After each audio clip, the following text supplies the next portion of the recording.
Hello everyone and welcome again to my Sunday episode of Quick and Easy.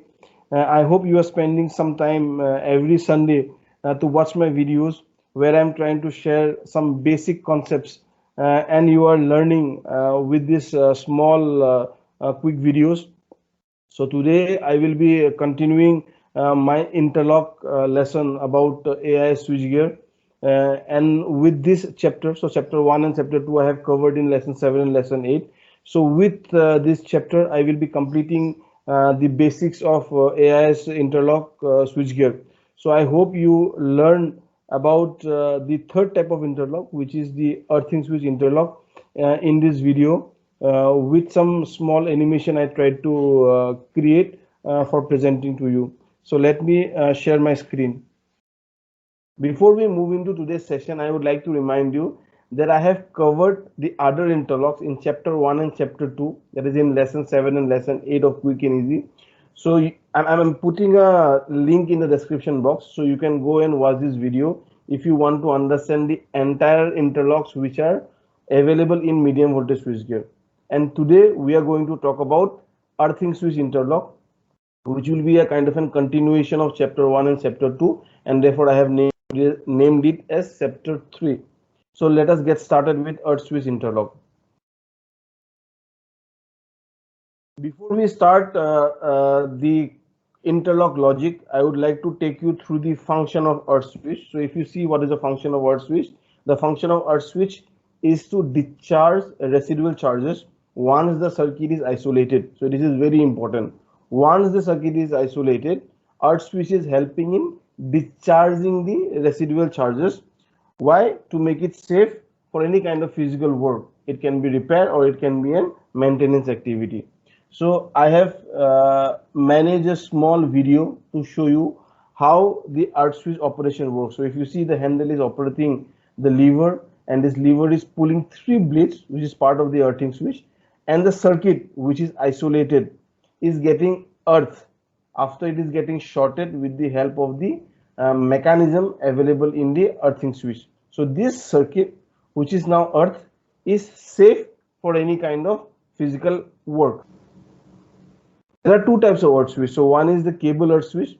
This cable earth switch is installed in the cable chamber of the switchgear. So if you want to know the different chambers of the switchgear, you can go to chapter 1. This earth switch, which is installed in the cable chamber, is helping the cable side to get earthed once the cable side is isolated. The second type of earth switch is the bus earth switch, and a bus earth switch is used for earthing the bus bar side. So this can be installed on the top of the cubicle and can be also used or can be installed in a separate cubicle altogether in a particular switchboard. Hope the concept of earth switches is bit clear with this small videos and explanation. So we'll go to the next part of the video.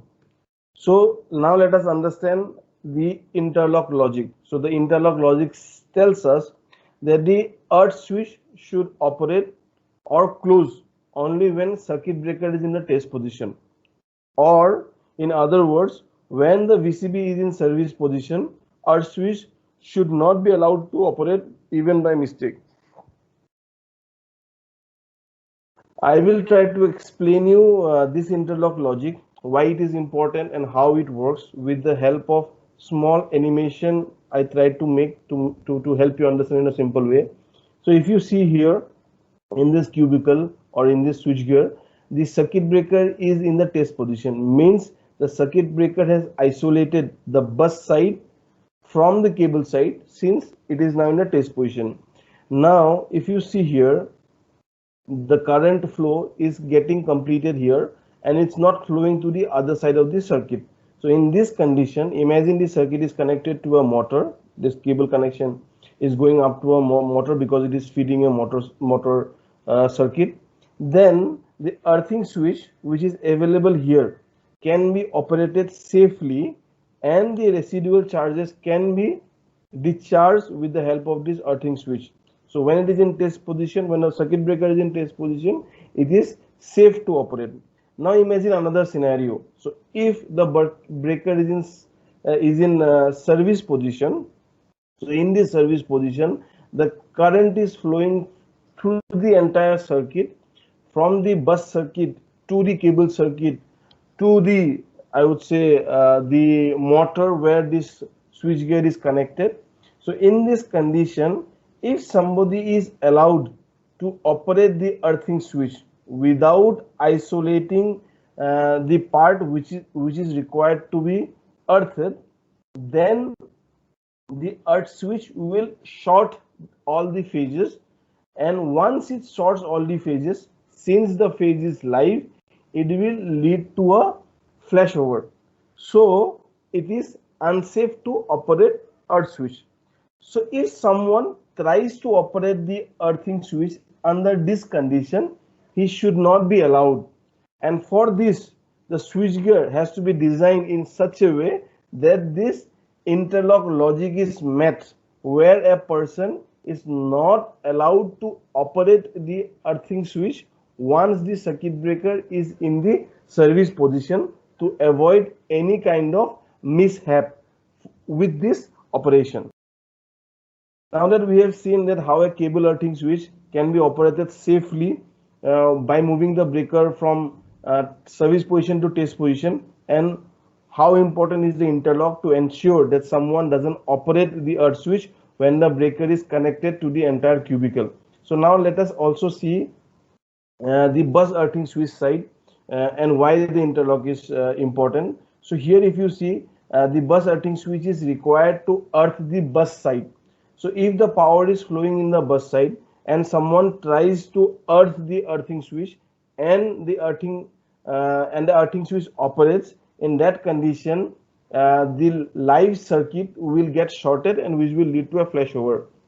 And therefore it is very important to dead the bus or to disconnect the bus before operating the earthing switch, and this has to be managed with the help of an interlock, so that it gives a foolproof solution to ensure that the earth switch is operated only when the bus is dead.